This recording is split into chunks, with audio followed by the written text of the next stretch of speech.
Student के लिए, एक विद्यार्थी के लिए, एक सीकर के लिए एक फॉर्मूला दिया है हमारे शास्त्रों में। सुन रहे हो? स्टूडेंट के लिए एक फॉर्मूला दिया है, कहते हैं श्रवण, मनन और निधिध्यास। Have you heard about this? कहते हैं श्रवण माने सुनना। अच्छा, स्टूडेंट के लिए सुनने के प्रोसेस को भी उन्होंने समझाया है। कहते हैं open hearted listening is a qualification as a student, judgmental listening is a disqualification. ताली बजाने का टाइम।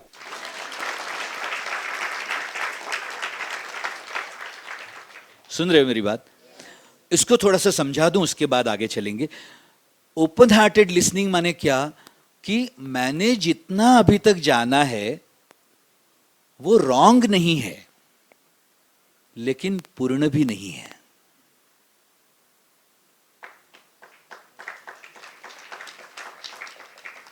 सुन रहे हो मेरी बात?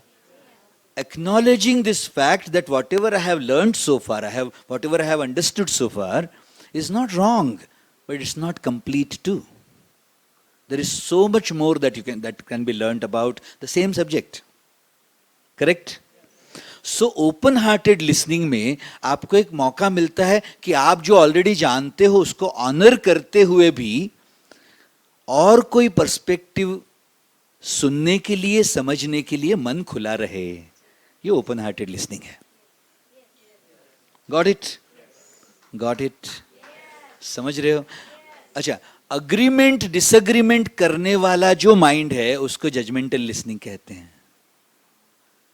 क्यों उसको जजमेंटल लिसनिंग कहते हैं? तो आप देखो, आप अग्री या डिसएग्री किस आधार पर करते हो?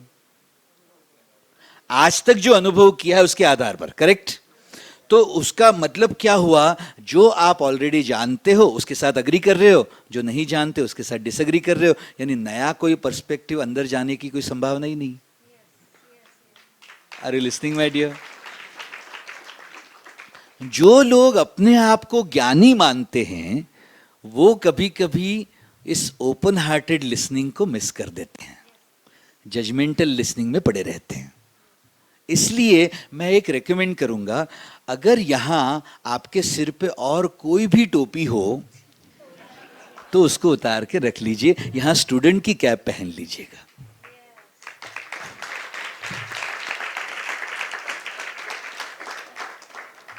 फिर से एक बार मैं समझा रहा हूं। ओपन हार्टेड लिसनिंग से जो हम सुनते हैं उसको श्रवण कहते हैं, फिर उसके ऊपर मनन करते हैं। मनन का मतलब क्या? थोड़ा सा कॉन्टेम्पलेशन हो, थोड़ा सा विचार हो, उसके ऊपर थोड़ा सा चिंतन हो। करेक्ट? और फिर उसको मनन में एक फैंटास्टिक इंग्रेडिएंट है, प्लीज सुनना मेरी बात। सुन रहे हैं? कौन से तरीके से? Thank you. Now open hearted listening से सुनते सुनते मनन में हमारे जीवन के साथ इस ज्ञान का क्या संबंध है ये समझना, ये मनन हुआ। लेकिन अपने जीवन के लिए उसका संबंध देखने के लिए मन तैयार ही नहीं होता, क्योंकि किसी और के पर्सपेक्टिव से ये ज्ञान सुना जा रहा है। Are you listening my dear? मैं ये रिकमेंड कर रहा हूं, अभी यहां बैठे बैठे स्व अध्याय करना। क्या?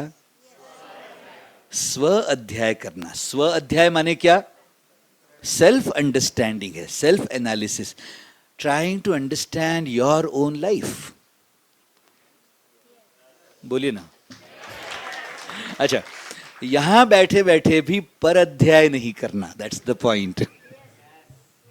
समझ रहे हो? बोलिए ना। वरना हमारे डिपार्टमेंट्स के हेड ऑफ द डिपार्टमेंट के लिए कौन सा ज्ञान जरूरी है वो हम सब जानते हैं।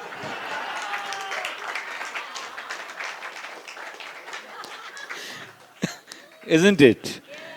लेकिन हमारे लिए पता नहीं। मैं फिर से एक बार वो स्टूडेंट का फॉर्मूला बता दूं। ओपन हार्टेड लिसनिंग श्रवण, मनन माने अपने जीवन में उसका संबंध देखते रहना, ये मनन। श्रवण और मनन के बाद तीसरा एक स्टेप बताया है हमारे शास्त्रों में, एक्स्ट्रा ऑर्डिनरीली नेसेसरी स्टेप, कहते हैं निधिध्यास। तुम्हारे जीवन के लिए जो कुछ भी लाभकारक चीज तुम्हें समझ में आए, उसको अपने जीवन में उतारने का निश्चय करना, यह निधिध्यास है। Are you listening my dear? फिर से एक बार, अपने जीवन में जो समझ में आया कि मनन के द्वारा इंटरनलाइजेशन हुआ, तो उसके बाद उसको अपने जीवन में उतारने का जो निश्चय है, कमिटमेंट टू प्रैक्टिस, इज निधिध्यास। मेरा पॉइंट समझिएगा, अगर तुमने श्रवण किया, मनन भी किया, लेकिन निधिध्यास नहीं हुआ, तो थोड़े समय में ये सुना हुआ ज्ञान और समझा हुआ मनन थोड़े समय में भूल जाओगे तुम। तुम्हारे जीवन का वो अंग बनेगा कि नहीं, तुम्हारे जीवन को वो फॉरवर्ड दिशा में ले जाएगा कि नहीं, उसका कोई गारंटी नहीं। अरे लिसनिंग? गुस्सा अपने जीवन के लिए नुकसानकारक है, कितने लोगों को पता है? कितने लोगों ने त्यागने का निश्चय किया हुआ है? देखो 50% हो गए हाथ। Are you listening my sweethearts? My point is this, श्रवण के ऊपर मनन, मनन के ऊपर निधिध्यास, तब स्टूडेंट का फॉर्मूला कंप्लीट हुआ। ताली बजाने का टाइम।